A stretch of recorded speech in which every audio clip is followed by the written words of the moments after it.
Minneapolis, and maybe soon a city near you, is where ICE, an ICE army funded at $11.3 billion, which is big enough to buy a smaller nation's whole defense program, invades and occupies and murders in cold blood, while a chorus of Caroline Levitts and Stephen Millers and Kash Patels and Donald Trumps are out here doing some fascist barbershop quartet of 1984 George Orwell karaoke, telling you that your eyes are misinformation receptacles. So, if your nervous system feels crooked, if your grief feels partial, if your rage can't find a clean sentence, then good. That might be the only honest thing left. I'm Lloyd Dobler, and this is my podcast, the Tao of Lloyd, a kind of zen-punk mixtape meditation where I duct tape each of the 81 chapters of the Tao Te Ching to the collapse of the American empire, like a little sticky note that says, be kind, rewind, revolt, meaning refuse to cooperate with the lie. And also, I've been trying not to make a habit of chasing breaking news on this show because I want this chapter by chapter Tao thing to travel across time, to be a little bit evergreen so that the people who stumble across it in the future find in it something useful. So I'm trying not to react to whatever's trending in the blood-soaked present, and yet, as I'm making notes for chapter 22, Minneapolis is an all-consuming, the kind of late-stage everything moment where your phone buzzes like that casino slot machine designed by a sociopath, and the reality you see on video still gets overwritten by the reality your government is telling you to accept. So what have I got for you? I got a sort of meditative Molotov cocktail that you can toss at the Overton window to help us all see a new world. I'm not out here telling you to vote for better Democrats in the midterms, like that will save the day, because it will not. All right then. If you're as wound up as I am, let's settle in for a little meditation. Close your eyes, surrender to the present moment or to gravity. Both are true, both work. And look, in response to some emails asking me what my qualifications are for running a meditation podcast, let me just be transparent. I don't have any meditation teacher training certificate, and in truth, I'm not qualified at all for this meditation leader thing. But a sexual predator, a grifter, a reality TV show bully, and a walking pile of excrement is the duly elected president of the United States of America. So maybe including these sort of guided meditations from a fictional ex-rom-com boyfriend and a Gen X icon turned middle-aged dissident and spiritual seeker into your podcast listening habit makes about as much sense as buckling your seatbelt while the bus is actively on fire. You're not pretending that this ride is safe. You're just choosing not to go through the windshield when it hits the next pothole of reality. So yeah, put this podcast in your rotation. Tell it to your friends. Tell it to your enemies. Not because I'm enlightened, but because you deserve a practice that doesn't gaslight you. Okay, so let's try that again. Meditation. Close your eyes. Take a long, slow, deep breath in and let it go, like you're fogging up the window between now and the future we're apparently not preparing for. And if your mind is saying, hey, Lloyd, this meditation shit isn't enough. We can't meditate our way to a new world. All I have to say is you may be right, I may be crazy, but it just may be a lunatic you're looking for. But seriously, this is no time to rehash 1980s Billy Joel lyrics, man. Shit is getting real out there and shit. And so, again, let's try. Take a long, slow, deep breath in. And don't worry. This isn't a spell. This isn't a cleanse. This is not a 5 steps to inner peace carousel slide. This is just practice. Because when the world's on fire, your nervous system wants certainty. And the Tao is like, clinging is why you're choking. Release, you will. And I'm like, why does the Tao always sound like Yoda from Star Wars? And Yoda from Star Wars is like, stop dragging me into your spiritual homework, Lloyd. Breathe, you must. Stop narrating, you will. And the voice that is trying to guide us through meditation today is like, hey, hi, hello. Welcome to the guided meditation by a man who once thought emotional maturity was holding up a boombox outside Diane Court's window. Please keep your arms and legs inside the present moment at all times. We're going to listen to chapter 22 of the Tao Te Ching today, and I'd like you to hear it like it's a message in a bottle from 2,500 years ago that just washed up on the shores of Minneapolis in January of 2026. Because this chapter is about how you get to wholeness by admitting that you're broken, how you find truth by accepting you only see part of it, how you become yourself by letting go of who you're supposed to be, how you become yourself by letting go of who you're supposed to be. And this is chapter 22 of the Tao Te Ching. If you want to become whole, let yourself be partial. If you want to become straight, let yourself be crooked. If you want to become full, let yourself be empty. If you want to be reborn, let yourself die. If you want to be given everything, give everything up. The Master, by residing in the Tao, sets an example for all beings. Because he doesn't display himself, people can see his light. Because he has nothing to prove, people can trust his words. Because he doesn't know who he is, people recognize themselves in him. Because he has no goal in mind, everything he does succeeds. When the ancient masters said, if you want to be given everything, give everything up, they weren't using empty phrases. Only in being lived by the Tao can you be truly yourself.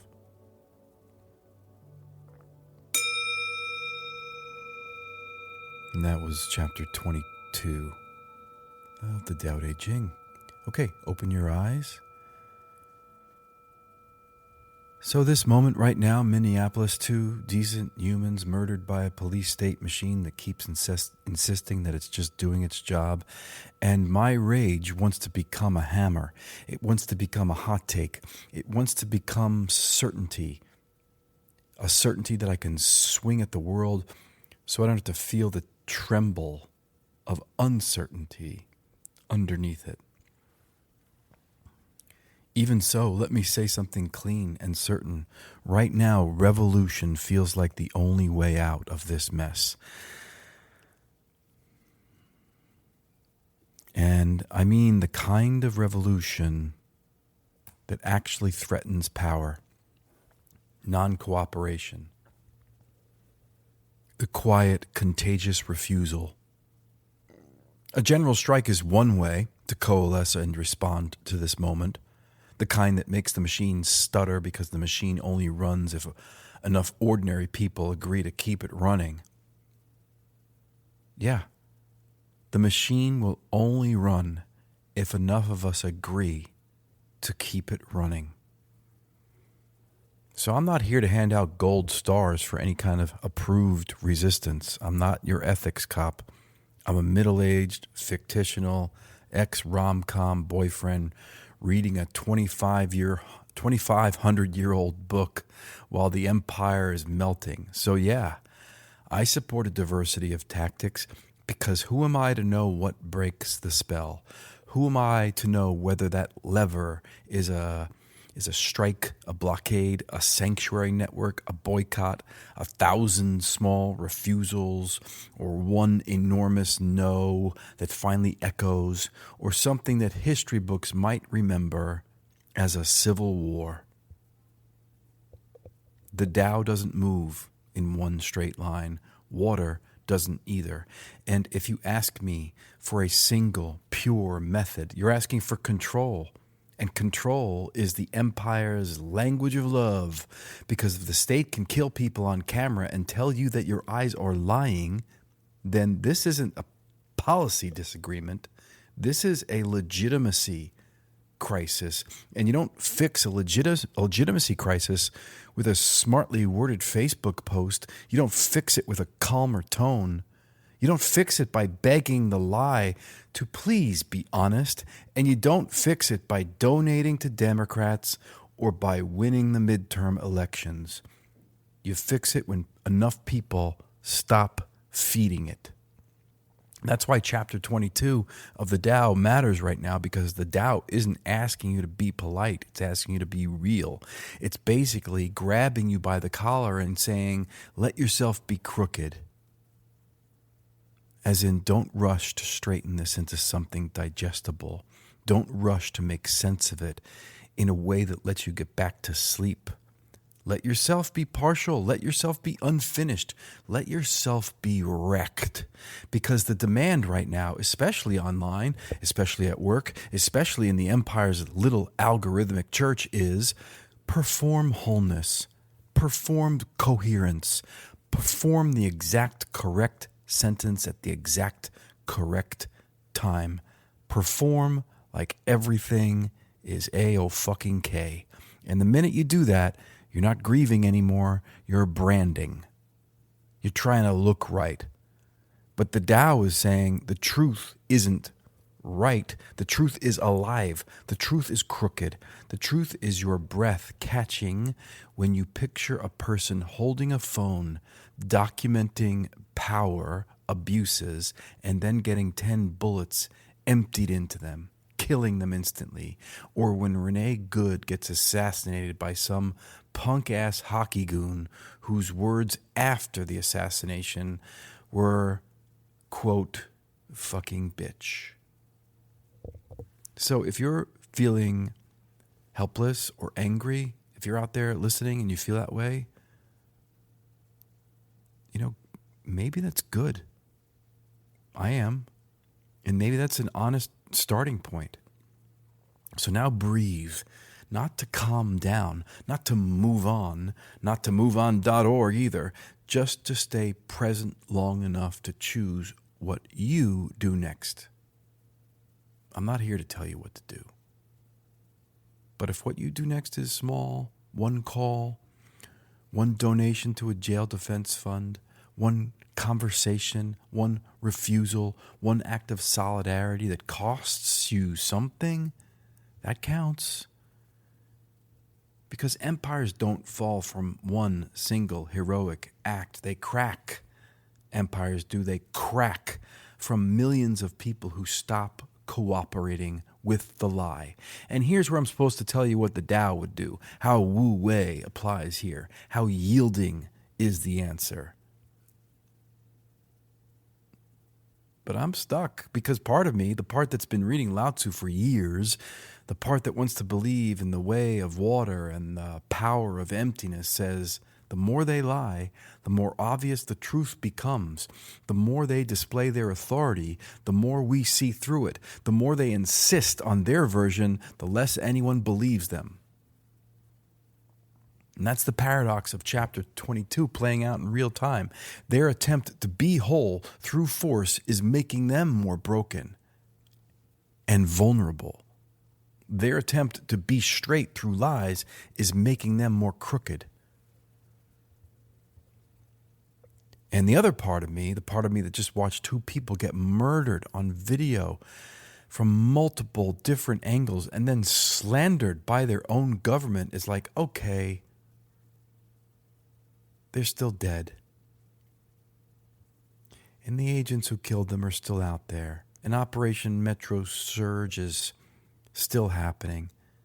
And how many more people out there protecting their neighbors from ice have to die before the Tao's paradoxes actually change anything?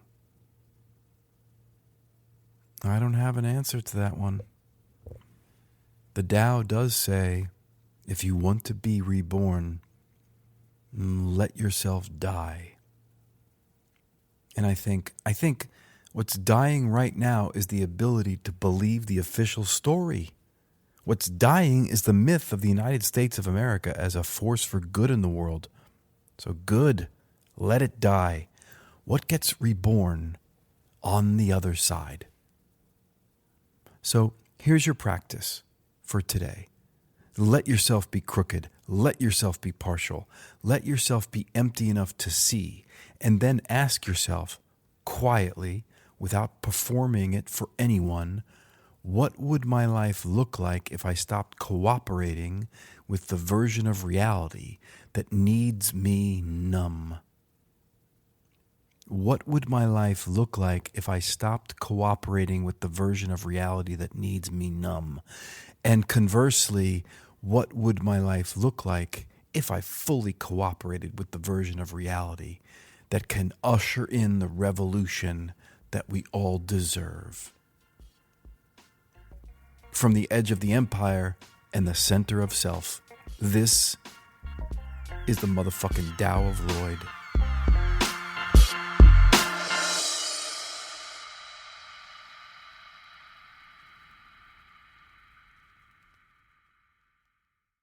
All right, friends, let's do some end credits, but let's make it mutual aid. If you want to help the Tao of Lloyd grow, hit the follow and subscribe button on your platform of choice. Then do a little tiny capitalist ritual that helps the show. Rate it, review it, and tap 5 stars like you're defusing a doom scroll time bomb. And please share this episode with one friend, one group chat, or one coworker who looks spiritually dehydrated. That's how this signal spreads. Thanks.